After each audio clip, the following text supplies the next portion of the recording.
Shabbat Shalom, everyone. As we enter this Shabbat, we do enter with a greater sense of comfort. Certainly, most of us do. We've witnessed a successful transfer of power. We have a new president, a new administration that comes with a promise to try to unify this country and to bring all people together again, and has already started on their mission to organize in a more profound way the response to the virus, which has devastated this country and this world. And so there is a sense of hopefulness. You know, one of the purposes of religion is to create hopefulness, that without any hope, then we're kind of doomed.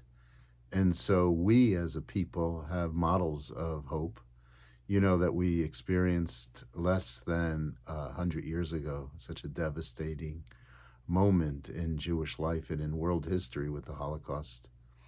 There were people through that very dark period who retained a sense of light and knew that things would get better.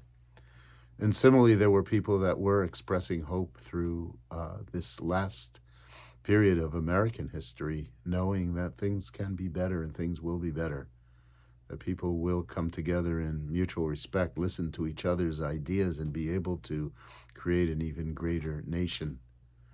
This past week, we saw a couple things that gave voice to that and did so very beautifully.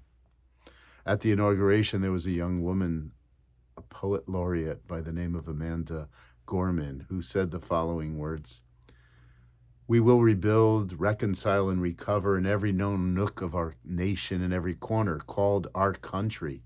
Our people, diverse and beautiful, will emerge battered and beautiful.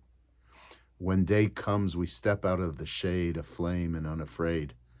The new dawn blooms as we free it, for there is always light. If only we're brave enough to see it, if only we're brave enough to be it." We realize that the light has to come not just from the top, but the light has to come from within each of us. We have to access the values that are so important to us. And those values are not always things that can be measured or made into commodities. Those values are not just material values. Those values are the values that are contained in the deepest religious feelings, passions, and beliefs. Those are the values that we find in things like love and respect. How important it is to keep those things alive. And I know that we as a community and that the American people have the capacity to do all of that. Sometimes what's most important is really invisible to the eye, but can be seen by the heart. And that has to do with what we find in relationships between people and amongst people, and how important it is for us to be able to continue to affirm those things. Hope is one of those things. We have to keep hope alive, respect, love, etc. And I think our religious traditions have a responsibility to speak to just those things.